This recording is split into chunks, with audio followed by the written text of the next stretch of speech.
Hello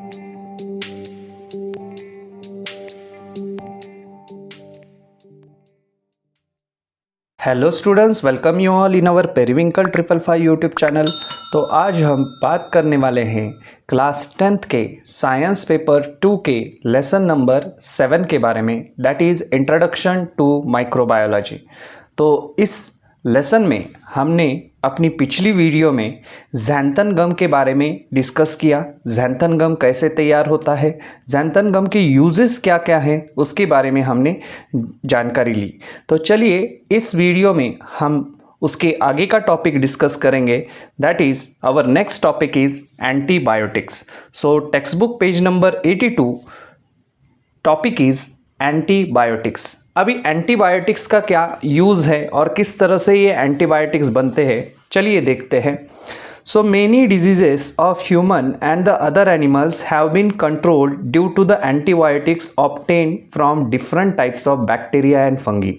बहुत सारे जो डिजीज़ेस होते हैं, जो ह्यूमन बींग में होते हैं, एनिमल्स में होते हैं, तो वो सारे डिजीज़ेस जो है वो किस वजह से कंट्रोल हो जाते हैं? एंटीबायोटिक्स की वजह से कंट्रोल हो जाते हैं। जो एंटीबायोटिक्स हमें किससे मिलते हैं? Different types of bacteria and fungi. Different types of bacteria, अलग अलग टाइप के जो बैक्टीरिया है उनसे या फिर फंगी से ये एंटीबायोटिक्स हमें मिलते हैं, और उस एंटीबायोटिक्स की मदद से हम अलग अलग जो डिजीज़ेस हैं, ह्यूमंस में हो या फिर एनिमल्स में हो, वो कंट्रोल कर सकते हैं। Antibiotics like penicillin, cephalosporin, monobactam, bacitracin, erythromycin, gentamicin, neomycin, streptomycin, tetracycline, vancomycin, etc. are used against the various strains of gram positive and gram negative bacteria। तो अभी यहाँ पर बताया है, ये सारे एंटीबायोटिक्स के नाम दिए हैं। एग्ज़ाम में आपको क्वेश्चन पूछा जा सकता है, write an examples of any antibiotics. So उस टाइम आप एग्जाम्पल्स ये सारे लिख सकते हैं।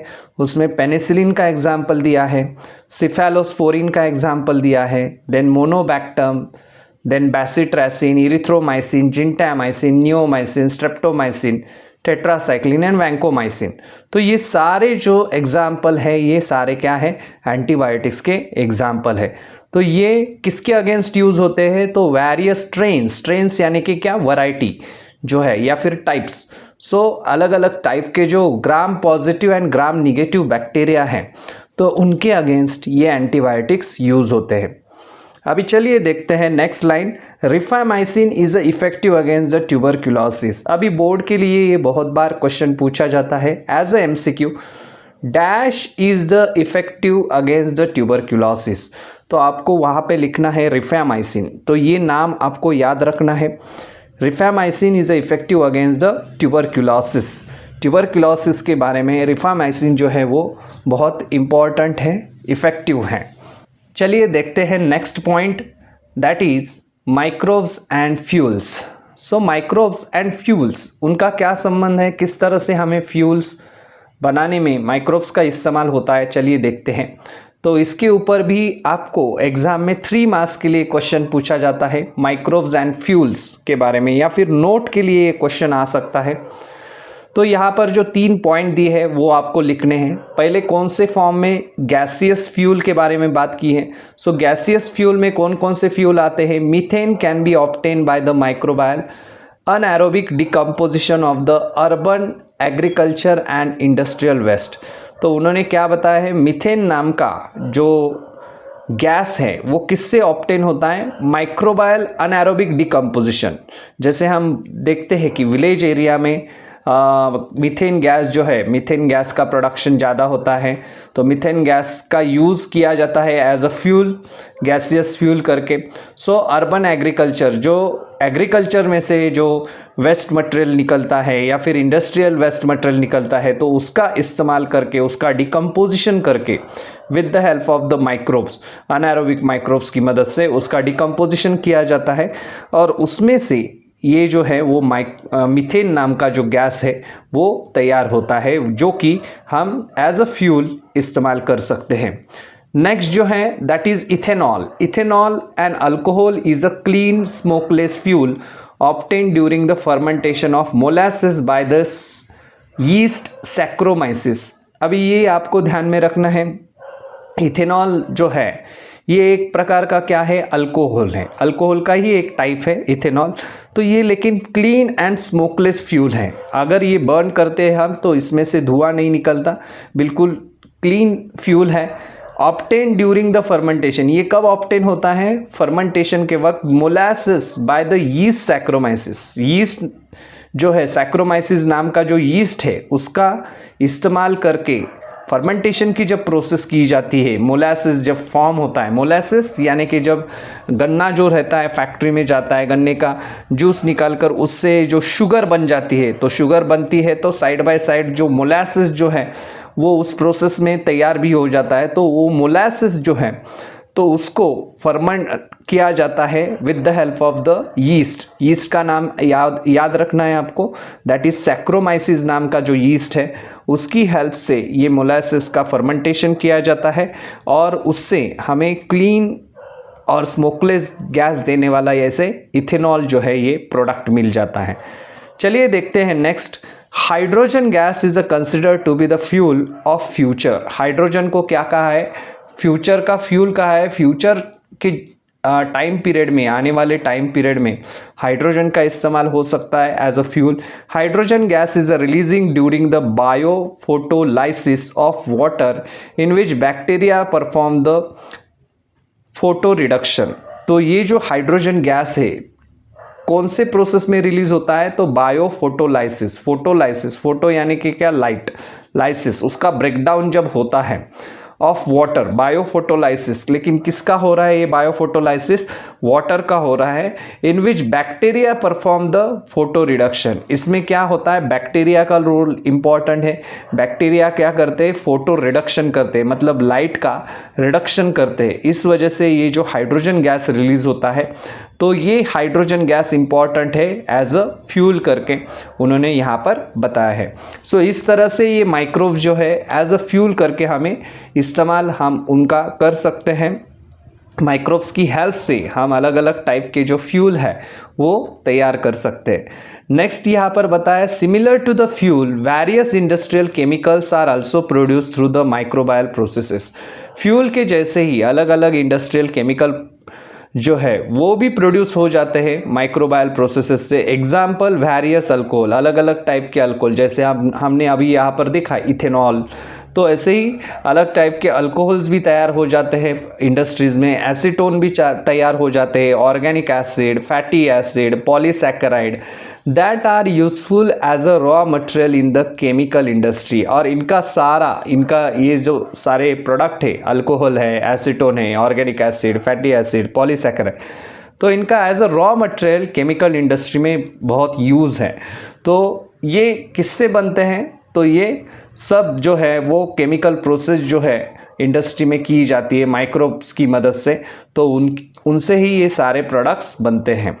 Some of these are useful as a raw material for the plastic and food products. कुछ जो है इसमें से जो है वो क्या है, as a useful as a raw material. Raw material करके हम यूज़ करते हैं किस चीज़ में, प्लास्टिक बनाने की चीज़ में या फिर फूड प्रोडक्ट्स की प्रोडक्शन में हम इनका यूज़ करते हैं।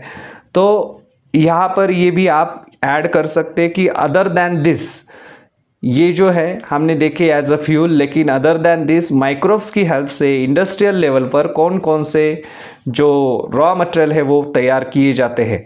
तो ये आप एग्ज़ाम में लिख सकते हैं। इसके ऊपर आपको 3 मार्क के लिए एग्ज़ाम में क्वेश्चन पूछा जा सकता है। तो चलिए देखते हैं next point which is again very important for a short note. Board exam में आपको बहुत बार ये डायग्राम दी जाती है या फिर डायग्राम दी जाती है और उसको लेबलिंग करने के लिए कहा जाता है, या फिर ये पूरी डायग्राम देकर आपको पूछा जाता है आइडेंटिफाई कीजिए ये कौन सी कंसेप्ट है और उसके बारे में डिस्कस कीजिए या फिर नोट लिखिए। तो ये 2 मार्क के लिए हमेशा क्वेश्चन आता है बायोफ्यूल के नाम से। बायोफ्यूल क्या है, सो बायोफ्यूल, बायो यानी कि लिविंग, हाँ, लिविंग मटेरियल से हमें जो फ्यूल मिलता है। सो अभी बायोफ्यूल क्या है चलिए देखते हैं। Biofuel is important among the renewable sources of the good energy. Biofuel जो है ये इम्पॉर्टेंट है, किस में इम्पॉर्टेंट है? Renewable source of good energy, renewable sources जो है एनर्जी के, तो उनमें ये जो है बायोफ्यूल इम्पॉर्टेंट है। These fuels are available in the solid, that is coal, dung, crop residue. तो ये सॉलिड स्टेट में ये 2 एग्जाम्पल आपको लिखने हैं। बहुत बार ये भी पूछे जाते हैं सॉलिड स्टेट के बायोफ्यूल के एग्जाम्पल लिखिए, लिक्विड स्टेट के बायोफ्यूल के एग्जाम्पल लिखिए, गैसेस स्टेट के। तो ये एग्जाम्पल आपको याद रखने हैं। सॉलिड स्टेट में कौन से एग्जाम्पल है? कोल, डंक, क्रॉप रेसिड्यू, ये 3 एग्जाम्पल यहाँ पर दिए है। लिक्विड स्टेट में अगर बायोफ्यूल है तो उसमें एग्जाम्पल आप दे सकते हैं वेजिटेबल ऑयल, अल्कोहल, ये 2 एग्जाम्पल आप दे सकते हैं। नेक्स्ट जो है वो गैसियस स्टेट में अगर बायोफ्यूल है तो उसमें गोबर गैस का एग्जाम्पल दे सकते हैं, या फिर कोल गैस का, जो कोल से हमें तैयार मिलता है, तो वो उसका एग्जाम्पल आप यहाँ पर लिख सकते हैं। Forms and these fuels are easily available and in the plenty of quantity, ये बात आपको लिखनी है। ये तीनों एग्जाम्पल तो देने हैं, ये बहुत इंपॉर्टेंट है। एग्जाम्पल आपको यहाँ पर अंडरलाइन करके लेना है। सॉलिड स्टेट में कौन से है, लिक्विड स्टेट में कौन से है एग्जाम्पल, और गैसियस स्टेट में कौन से है। और ये सारे जो फ्यूल्स है वो इजीली अवेलेबल है, ये सबसे बड़ी बात है, in the plenty of quantity, and these are reliable fuels of future. ये इजीली अवेलेबल है, इस वजह से उनका किसमें हम ये करते हैं, जो इम्पोर्टेंस है ये जो इजीली अवेलेबल है, इस वजह से हमने उनको किस कैटेगरी में डाला है? रीन्यूएबल सोर्सेस की कैटेगरी में डाला है, क्योंकि ये इजीली हमेशा अवेलेबल होते रहेंगे, ये कभी ख़त्म नहीं होंगे, इस वजह से रीन्यूएबल सोर्सेस में उनको डाल दिया है हमने, गुड एनर्जी सोर्स करके। So these fuels are easily available and in plenty of quantity, and these are reliable fuel of the future. Future के लिए हमें ये जो फ्यूल है तो वो रिलायबल है, क्योंकि जैसे आपको पता है कि अभी पेट्रोल हो गया, डीजल हो गया, तो उनका जो है, जो उनके जो डिपॉजिट्स है वो जो है वो लिमिटेड है। वो अगर ख़त्म हो गए आफ्टर कुछ ईयर्स के बाद, वो वैसे भी ख़त्म होने वाले हैं, तो हमें अदर सोर्सेज जो है एनर्जी के ढूंढने हैं। तो उनमें रीन्यूएबल सोर्सेस में ये जो सोर्सेज यहाँ पर दिए हैं, मेंशन किए, तो इनका यूज़ हम एज अ बायोफ्यूल कर सकते हैं। तो इस तरह से हमने इस वीडियो में एंटीबायोटिक्स के बारे में पढ़ा, एंड माइक्रोब्स का इस्तेमाल करके किस तरह से फ्यूल प्रोडक्शन किया जाता है, कौन कौन से फ्यूल जो है माइक्रोब्स की हेल्प से तैयार किए जाते हैं, उसके बारे में पढ़ा। एंड देन हमने डिस्कस किया बायोफ्यूल की कंसेप्ट के बारे में। बायोफ्यूल क्या है, सॉलिड स्टेट में, लिक्विड स्टेट में एंड गैसियस स्टेट में कौन कौन से और किस तरह से हम बायोफ्यूल यूज़ कर सकते हैं, तो उसके बारे में हमने इस वीडियो में जानकारी ली।